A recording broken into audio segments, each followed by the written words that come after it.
This is Mission Control Houston. Welcome to the International Space Station Flight Control Room. Again, that was a video replay from a downlink earlier yesterday from the Commander Dan Burbank. And here with us today, we have our very special guest, astronaut Mike Fossum. Welcome, Mike. Hey, it's great to be back, Amiko. Good. And so, Mike is a veteran of 3 space flights. The most recent flight was aboard the International Space Station. He was the commander of Expedition 29.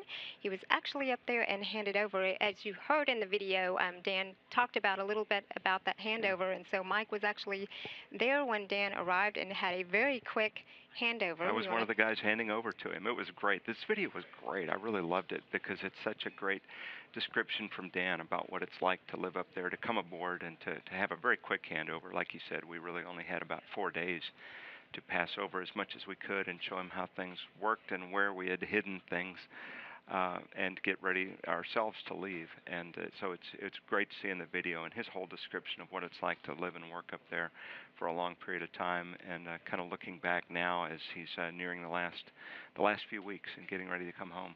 Great. So he is now just a little more than a week, and you were there about a week when he did arrive.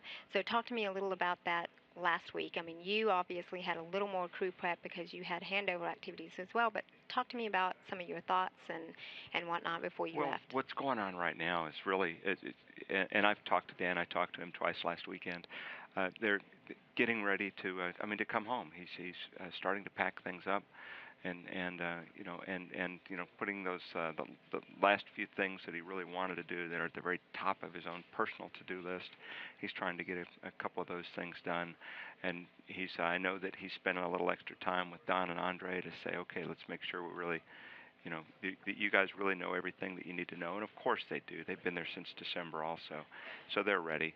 They'll be a little bit nervous, though, knowing, how I felt even after spending months up there as I was taken over from Ron Guerin.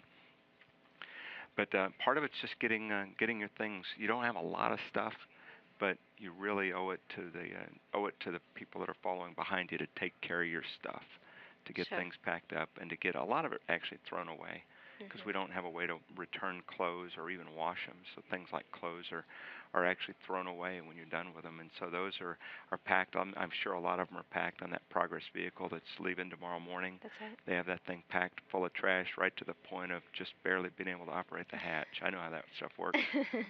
Speaking of, they just closed those hatches and they're performing the leak checks now. Yeah, that's right. We'll get into some of that in a little bit. So let's talk about some of these activities that are taking place on the International Space Station. I think the last time you and I talked, there was a lot going on. It seems like there's a lot going on today. There's always a lot going on. That's what I'm beginning to understand here. Right. So first of all, Commander Burbank is working on a remove and replacement of the hydrogen sensor, and this is of the oxygen generator system. Right. Can you talk to me a little about that? Well, yeah, this system takes water and then through a hydrolysis, it splits the water into hydrogen and oxygen, and we have to make sure that those stay separated. And there's a hydrogen sensor in there that needs to be replaced periodically. And it's kind of a fussy procedure with a lot of odd things that we don't use very often. Something that I'm excited about today is that the ground has prepared a training video, which is actually inserted right into the beginning of his procedures to open up a little 5-minute video as refresher training. And I think this is going to be really, really valuable. It's going to help us be more efficient on orbit, to have just this little video thing similar to today. If you've got to do some work on a car or a piece of something around the house, if you do a quick internet search, you can find videos on how to do things that you've never even been trained on doing, but you can watch a video, see somebody else doing it, then the written procedure makes sense, then you can figure it out. And so that's kind of what we're evaluating today, is Dan's ability to do this little maintenance activity with training that he had a year or maybe more ago, but precede the activity with just a few minutes of video to review it. And I can't wait to hear his commentary on that. I watched the video myself yesterday. I did this procedure also on orbit while I was there. So did you find it And useful? I think the video is going to be great. I can't wait to hear what the crew has to say about it. That's a great idea, and I can't imagine that wouldn't be useful to them. So it's it'd great. be good to hear from that. And I know they have about 3.5 hours scheduled of work time to do that. So it does sound like tedious work. I bet Dan's done in 2.5. So, and other things that are going on, pretty exciting stuff. Pettit and Kuipers are actually working on a onboard training session with the mainly a practice session with the robotic arm. They're working with Canadarm2 to grapple the Dragon, SpaceX's Dragon, that's set to launch on April 30th. Talk to me some about Oh that. yeah, this is exciting. Getting ready for that for the Dragon grapple, and this is a change in crew responsibilities because they were planning to catch the space exploration cargo vehicle, which is named the Dragon, was supposed to arrive a little bit ago. It's been delayed some, and so Don Pettit will be the prime arm operator for that. You know, we call it a grab, just in a way of talking about it. But what happens here is that Dragon vehicle will fly up and hover right in formation, right underneath the space station, just 10 meters out. This is really a cool. It's a very complicated maneuver. Sure. This is a new ship, and so this is the first of a kind. And we can do a lot of simulations and a lot of training on a lot of things, but it really boils down to the ability of that Dragon vehicle to maintain a very steady position. And then Don, with Andre's assistance, will be using the SSRMS, the big space station arm built in Canada, to reach out and grab the grapple fixture, a little pin that's on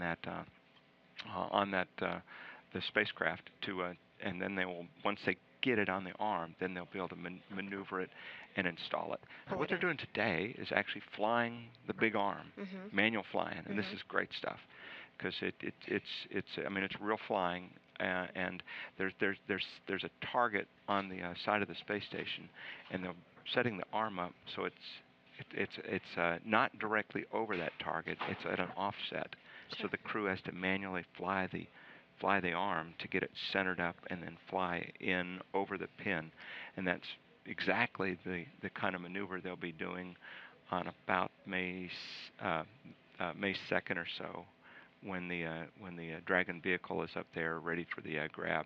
Sure.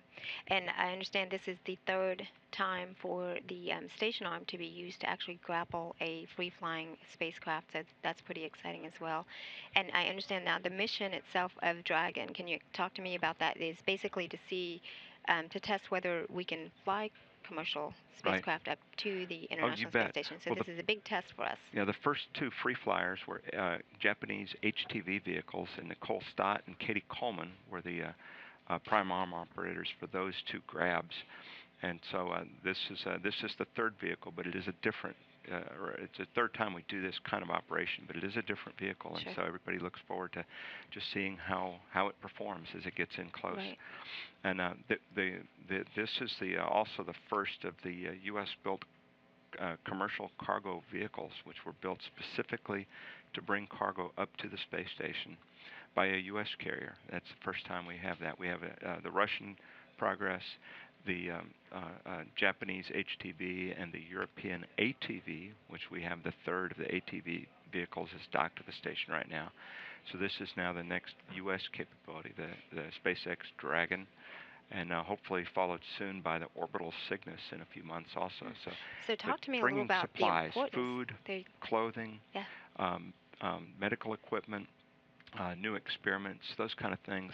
I don't have the numbers on the tip of my tongue, but it's over 1,000 pounds of equipment that's coming up in the on the Dragon. Oh, that's great. Well, and so it is important. So that's what I was going to ask you, is just to describe the importance of that, and obviously it's very important. You know, we have different ways of getting cargo up there, but we need to get this next capability online, and it's been a real challenge for the private companies that have been very anxious to get into this business, and with NASA's support and encouragement and financial incentives, these companies are coming into the business, into the game, and they're ready. That we've had the flight readiness reviews earlier this week, and it's it's exciting times as we're moving forward to this.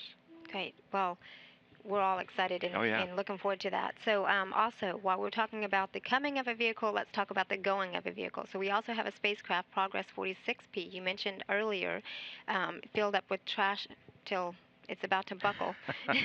They have closed the hatches, and they are performing the leak checks, and that is to performing the leak checks is Shkaplerov and Kononenko. And explain a little about what they are doing, those final closeout activities? Well, first of all, you need to pack the thing up, and when you're doing that, also maintaining the proper distribution of the stuff in it, or the mass to or the center of gravity, because it needs to fly as a free-flying vehicle.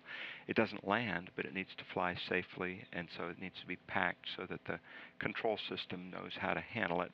Um, when we bring the supplies up to space, everybody thinks in terms of getting all of this food up there, and experiments and clothes and other things that you use. You have to get rid of those things too. Yeah. And indeed, I mean, our storage, our ability to store more stuff on the space station is limited, because you reach the point, it's kind of like that garage that's overpacked and multi-layers deep, so you can't find the thing you're looking for when it's time to go find that spare part to do a repair or do some work, or even find the food containers that you're supposed to be opening up next. And so we have to get rid of stuff. And the different vehicles that are going home now, like the Progress, we say going home, of course, it just burns up. Right. But as well as human waste and other things that are all packed in there. Okay.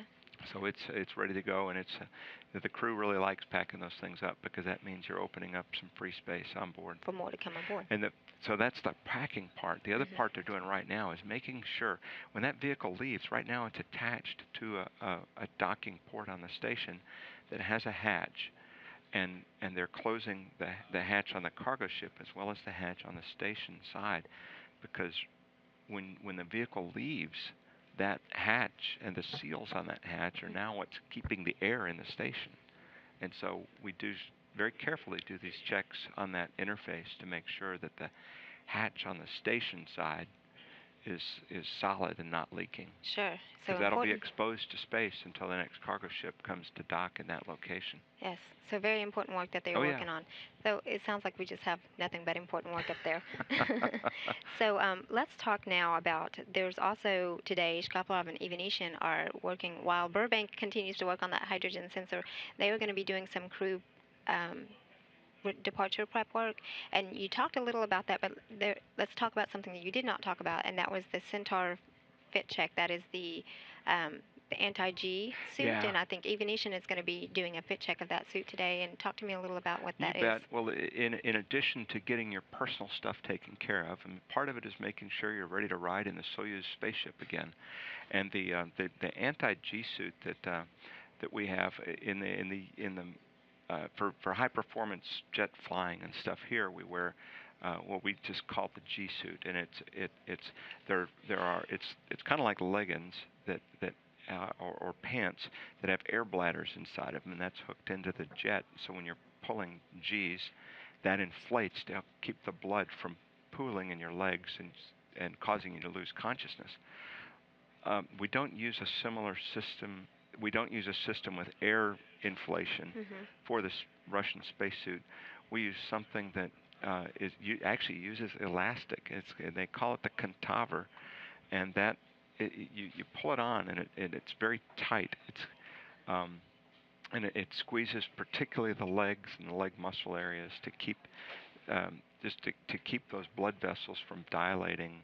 And after we land, and you try to stand up to climb out of the ship, after your body systems right now are working to keep the blood from pooling in the lower parts of our bodies, and there's a system of different check valves in the veins in the legs and things like that help that, as well as just muscle tone. In space, those systems get lazy, and so you need to make sure that you give a little extra support. It's kind of like support hose, actually, or something you might use for somebody that has varicose veins to help to squeeze on the extremities, the ankles, lower legs, to keep those veins from expanding.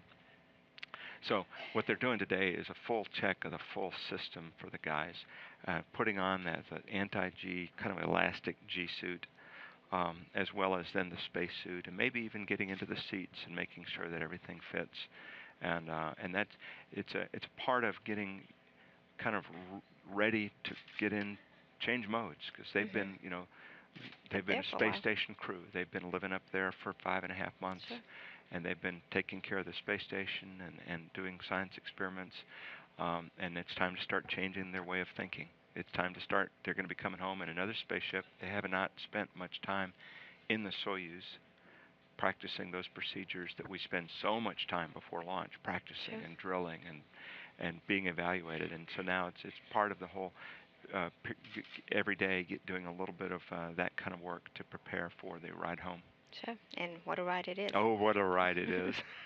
And so that crew that is practicing or preparing for their departure is Commander Burbank and Anton Shkaplerov and Anatoly Ivanishin, and they are set to depart from the station on April 27th. Right.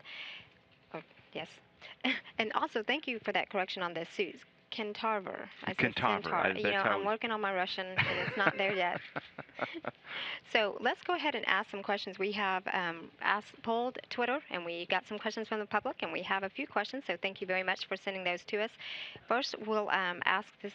The first question comes from Katie Huth Jones. My question: did you see something spectacular from the cupola that you were unable to capture with your camera? First, let's talk about what the cupola is, and then we can answer that question. Well, first I want to say hi to Katie. She's a very old friend, and yours was the first question that popped up. So this will be fun, and I'm glad to answer your question. The cupola is the little cluster of windows that's on the bottom of the station, and it is spectacular. It is such an amazing part of the station. The other windows that we have are pretty much, flush with the outer walls. And most of them point down toward the Earth, which is really cool, but you don't get a good chance to see the horizon. And with this little cluster of windows, there's one large one that looks down, but there's 6 that look around the sides too, so you can see the horizon. And for me, I love to try to capture these views, and the low light photography of the aurora and city lights and stuff were a real challenge, and I enjoyed doing that. Something that I kept trying to get, and I could never get it right, was to really try to capture the sunrise, because it was just so cool as you're coming across at night and seeing the cities rolling by down below, occasionally shooting stars down below, and to see the light as it starts to grow on the horizon as you're coming toward the sunrise, and that light spreads across your view, across the horizon, and you get the layers of the atmosphere as the light's kind of bending through, and you can see these layers and the colors that grow and grow. And, it's just a really cool thing, and I couldn't capture that with the cameras because the extreme lighting was just too much for it, and so I couldn't get the really good bands of color in the atmosphere, as well as kind of the purples of the Earth and as it's starting to be illuminated down below. It sounds like a very brilliant scene to see, and despite the fact that how many sunrises do you come across? 16 a day. And how many days? 167 days you were on you have station. a lot of opportunities, but just hard to capture that kind of thing. It can be done though, and if the guys up there, Dan Burbank and Don Pettit and Andre too, have been working hard at catching some of those things. So there's some really nice shots up there. Okay, sounds like you need another trip. Oh, maybe so. Okay, well, speaking of the brilliance of some of the sites aboard ISS, the second question on Twitter comes to us from Seb. Do you see the city lights as bright as they are shown on the ISS night time-lapse videos? You do. The city lights really show up like that. I had 2 pairs of binoculars in the cupola because you could see the city lights, and it was really cool. And I discovered just with binoculars with a little bit of magnification like that, you can see so many details that really jump out because you have the dark countryside, and then you see these lights, and you can literally see individual cars on roads out there as you realize what you're looking at is the little beam of headlights or streams of cars, so cities. And to see the bridges, to see the rivers that come through the city with the bridges across them, all those things really jump out, and just amazing to see. Well, that was a great question because I know that you sent us a lot of those videos. So we had a lot of those time-lapse videos, and to me personally, it looks sort of like glitter, I love doing golden... that because you look at these things and you say, how can I describe this? I'm an engineer. Sure. I don't have the words to describe what this looks like, and I don't have to now. You can see it. You can see it as we see it, and it's sped up when we take those individual photos and string them together to make a video. We're moving faster in the video than we're really moving, but you can see it and get that same feeling we have. Sure. And so thank you to the public for those questions. We have one final question here. Um, I'm curious as well. Okay. So this comes from Otto Chen. Hi, Mike. One question that concerns me: how does it smell in the ISS? Thank you for answering. It is a unique smell, and you don't notice it after you've been there, but when you first get there, you definitely notice it. And interestingly, I was able to bring home a shirt. Was able to bring home in my allotment of personal things I could bring back. It came back in a plastic wrap, and when I opened that back up, nobody else had opened it, and there's the smell of space station. To me, it smells like a combination of kind of exotic foods and spices in a locker room. Sorry. That's interesting and a good description. Well, you're living and working up there for a period of time, and so that's. I can imagine. So there's also a gym aboard. There is so you a got gym that aboard which you're using almost sweat. every day. That's exactly right. Yay. So let's get back to space station. I think let's see if we can get some video. Okay. That's coming down to us now. One of the other activities that is taking place right now is Don Pettit is working with Robonaut, and you spent some time with Robonaut. Oh, you bet. So he spent some time assembling and putting Robonaut together, and we're getting a live view right now. Okay. That is aboard this space station. Today is like a hand dexterity exercise is a part of what's going on. Robonaut's a really cool experiment, the first humanoid robot, in space, and so it's really fascinating. Now, I will tell you, he has freaky long arms. When he stretches out like that, to see his arm, he's a wingspan. His arms are, I'm guessing, 20% longer than normal. If for a humanoid torso and head that size, these arms are really long, and the fingers are extra long too. But it's really fascinating to see him actually the kind of coordination that does exist, and there's force sensors built into his hand, which allows him to actually reach out and take your hand and shake it without crushing and it. it's a pretty Because he has the strength to crush handshake, it. correct? Oh, you bet it is. And so, are you ever intimidated by the handshake? Because you did do a handshake on station. We didn't get the handshake. We didn't. Oh no, that's right. It was cut short. It was cut short a little bit. They were still. I mean, they were learning, and that's why we're flying them. The only time I was surprised was there was some motion that was it was a bigger motion than I was expecting, and I hadn't cleared enough room for this big guy to start sweeping his arms around. So fortunately it startled me a little bit. Everything was fine, but before we let him out to play anymore, we made sure we cleaned up all the computers and cables and things that might be within his field of reach. Right.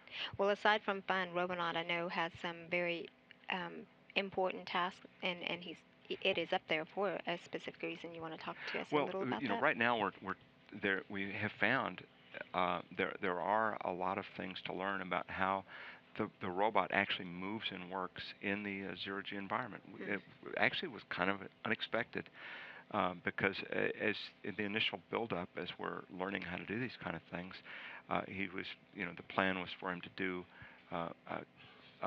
pre-planned kinds of activities and stuff that had been done on the ground, but we find that the dynamics of the motion in zero gravity, the joints and stuff don't have the same kind of resistance or drag, and so there's think of it as like a bouncing. When he goes to move his arm, there would be a little bit of a bounce to it because gravity wasn't, kind of dampening out or holding the arm down, and that caused it to trip.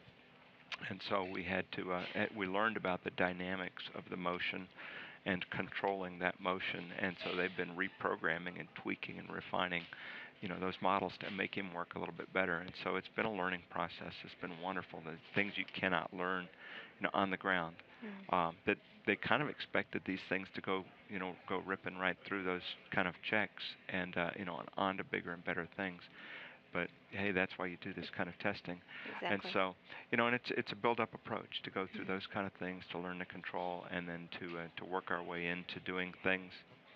like a few weeks ago, he did the first what you would call useful work, where he's moving a velocity detector in front of an air vent, and that's something we do. The crew does periodically, and it's to measure when you get a buildup of dust in the ventilation system that starts to actually degrade the ventilation, and so you monitor the airflow out of these vents, and at a certain point, it's time to go in and clean things up again. It's tedious. It's hard to do it repeatedly in exactly the same place. Well, robots are good at that kind of thing. They can get it back in the same place that he did it last time. He could do it every time. So you get a better measure of that, and so you'll be able to do better trend tracking. And it also doesn't take crew time. And it doesn't take crew time. And that's the eventual goal, is to have things like this that can help us out. Great. Well, thank You you bet. so much for that. So we have just a little bit of time. Well, let's talk real quickly about earlier this morning. Commander Burbank had actually done some quality water testing, and the reason why I want to bring this up is that Earth Day is right around the corner. It's on Sunday, April the 22nd, and so I wanted to talk a little about the water quality testing, but also more importantly the water reclamation system. If you can just talk a little about that. Well, because of the logistics, or the difficulty of launching water to space, because it weighs 1 kilogram per liter no matter what you do. You can't freeze dry it or anything else. And so we've got to reuse as much water as possible on the station, and that means reclaiming the condensation out of the air conditioning system. That's reclaiming the water that we exhale, we breathe out, or we sweat out. When we have those sweaty gym clothes, we let them dry out, and we collect the water back in through the air conditioning system, put it into the purifier. We also we reclaim part of the water out of the urine that we collect. It goes into a system that helps evaporate out part of that water. We don't get all of it, but we get about half of it. And then that has to go through a whole purification system. So you're getting condensation that's dripping out. There's a lot of airflow, picking up things from the atmosphere. Obviously, the contaminants associated with cleaning urine back into drinking water are very clear. And so we monitor this kind of stuff, and the systems that we have to do that they've come up with are actually being used now in disaster situations, where you can take water maybe not as dirty as actually pouring urine in one end, but taking stream water or other water sources that are known not to be safe or suspect, and putting them through the same kind of filter systems that we're using on the space station, that we've developed for the space station. And that's immediately providing water in disaster situations, which is a great way to bring some of that technology back to Earth. Well, that's fascinating, and they say ingenuity is the mother of all invention. So, necessity, is the mother of all invention. So, and it's interesting that we do have some takeaways, on some of the knowledge that we're transferring from space station here back on Earth. You bet. And so I think we're running just a little bit close to quitting time. And so first, I just want to mention that the Progress undocking is again scheduled to take place at 6:04 a.m. Central Time. We'll have that televised here live on NASA television, and that coverage will begin at 5:45 a.m. Again, thanks so much for coming out and talking with us today. It's always a pleasure. It's great being here, Miko. I look forward to getting up early in the morning to watch that Progress undock.